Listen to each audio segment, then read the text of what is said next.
It's okay, you're allowed to clap. Thank you, Reading. Thank you, Reading, for coming out tonight. My name is Jeff, although professionally I do go by Jeffrey, and sometimes that does cause a touch of confusion because people will ask me, do you prefer to go by Jeff or Jeffrey? To which I say, I don't really care. I don't even pay attention. So if you've ever known a Jeff or a Jeffrey that you just didn't care for, call me the other one. Because we've all known one, haven't we? Maybe he was that kid who used to pull your hair back in second grade, or that guy who beat you up for your lunch money at work last week. There is, however, one situation under which I am always Jeffrey and never Jeff, and that is when I'm on the phone. Because if I'm speaking to an agent or an operator and they ask me my name and I say that my name is Jeff, there's a 50-50 chance that the name that they hear is Chip. Now, I mean no offense to anybody out there tonight. If your name happens to be Chip, I just want you to know that you have the stupidest name on the planet. And for those agents and operators who sometimes might get my name wrong and say that my name is Chip, all that I can say is I personally do not wish death on anyone under any circumstances. That's as a rule for me.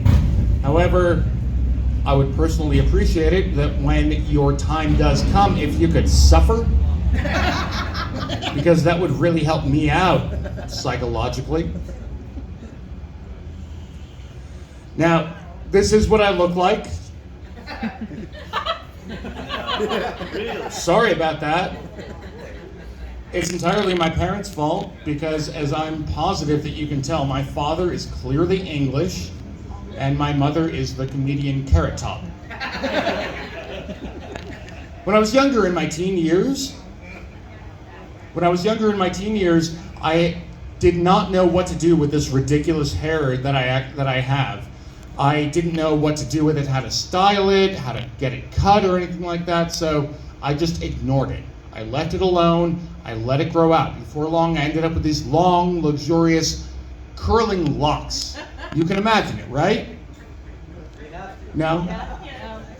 Oh. Keep going. Well, that hurt. But the thing is, the joke that I used to tell at that time, it's come back to bite me. The joke that I would say is, hey, I figured if I ignored the problem long enough, it would go away. And then it did. I resemble that remark. You resemble that remark? I do. Fair enough, I understand. So, anybody else out here suffer from anxiety? Okay, so we got a couple of you out there. For me, it was much worse when I was young. When I was a little kid, I had horrible anxiety. It's entirely my parents' fault. Because here's the thing, they meant well, they just went about it the wrong way. Oh yeah. Oh yeah? At least I knew before it happened. I'm not even sure if they're talking to me. Fair enough. Sorry, they're just really loud back there. So, here's the thing. My father thought it would be a neat idea when I was 3 years old to take me to a drive-in movie theater. Now, if any of you are not familiar with this, it's an outdoor theater. You wait till the sun goes down, just as it has, and then they begin to project the movie on an outdoor screen, and you watch it from your car. By the way, this is the only movie theater that you can take a 3-year-old to without being an asshole. So my father brought me to see the Disney classic Snow White and the Seven Dwarfs. But here's where things went wrong. If you want to give your child anxiety, do exactly what my father did.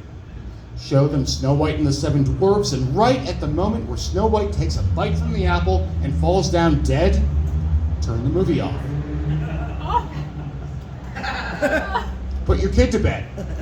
No. You don't need a bedtime story. You've just watched a movie. Good night, sleep tight, don't let the bed bugs bite. No, there's no monster in your closet, I promise. Uncle Sean's in prison upstate now. And then as if to double down on this anxiety that I was already having, by the time I was 4 years old, my mother decided to tell me, Jeffrey, you are allergic to dirt. To dirt.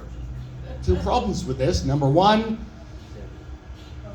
I didn't know what an allergy was. For all that I could remember, I thought that Snow White had an allergy to apples. Number two, there's dirt everywhere. Everywhere. So you can just imagine this 4-year-old kid with obsessive compulsive disorder constantly washing hands, saying, out damn spot, out I say, like Lady Macbeth. But the thing is that just a few years ago, I found myself I was sitting at a stoplight, lost in thought, and it suddenly occurred to me, she just didn't want me to get dirty anymore. Fortunately for me, she never did look under my mattress. So I'm 43 years old now. That means that I am in an age where younger people in their teenage years, even 20s, they look at me and they say, oh, you're old. But older people in their 60s and 70s, they do not look back at me and say, oh, you're so young.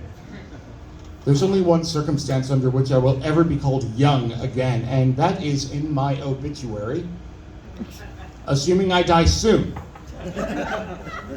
I have been trying to avoid this. I've been trying to take some healthier steps in my life, exercising, eating a lot more salads. My favorite salad dressing, Cheese Whiz. Oh, say what you will about Cheese Whiz. Here's the thing, it's not as bad as it sounds. Number one, there's no actual cheese in Cheese Whiz. That's why they're legally required to misspell the name cheese on the label. And this is true, you can Google it. There are properties in Cheese Whiz that will help stave off cancer. That's why I down a jar of it every day with my morning cigarette. And I am a filthy smoker. I admit that. The thing is that I do hand roll my own cigarettes. I used to smoke cigars. I see that a lot of you are smoking cigars tonight. That's fantastic. The problem with cigars, it takes time. You gotta set an hour aside to have a cigar. When I hand roll my own cigarettes, I am done in 60 seconds, maybe 90 seconds. Because as my wife of 16 years will tell you, I'm terrible at commitment. However, at my age, I'm middle-aged, as I've mentioned. I do have some sort of a sense of my own mortality. And the problem with that is that I do not believe in an afterlife because I am a born-again heathen. Any more out there? Okay, so we got a couple of you. Perfect. However, the problem there is that it has occurred to me, what happens if it turns out that I'm wrong? Because if there is an afterlife, I am definitely going to hell. And so what I've thought about is, what would my own personal hell look like? And after some thought, I realized that it would look like this. It would be a small, enclosed, cramped waiting room with the door locked, with a big screen TV with volume on high, endlessly looping prescription drug commercials. And they come up with the weirdest name for these things. I can't even think of what some of them are. But they have to list every single side effect, all of them, including hair loss, weight gain, weight loss, hair gain. Hey, maybe I'll take that one. Clumped vagina. Do not take if you are allergic. Really? How do you know? Occasionally a slight case of death. Slight case of death, that's correct. So, ask your doctor if dihydrogen monoxide is right for you.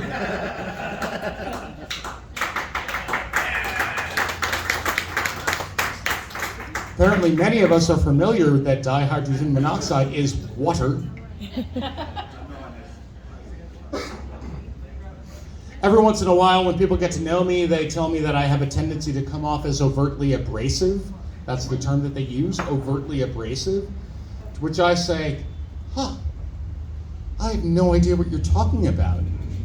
You talentless piece of shit.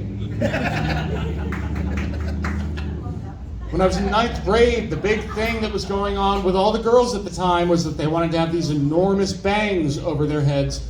And one time when in ninth grade, one of those young women were trying to tease me. And so all that I could think to say back was, hey, I just really enjoy how you're able to use your bangs to cover up your lobotomy scar. She got really mad at me over that. She told me to stop using those fucking big words. I don't know about you guys, but I personally had a really good pandemic. I had a really good pandemic because as it turns out, I was already socially distant.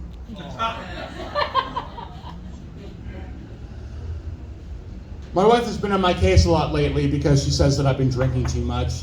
She says that if I do not find some sort of a support group to get over my drinking, that she's going to leave me. And it took me a little bit of research, and I was able to finally find the right group for me. And it's called Alcoholics Unanimous. And we meet here. Thank you, everybody. Have a good night.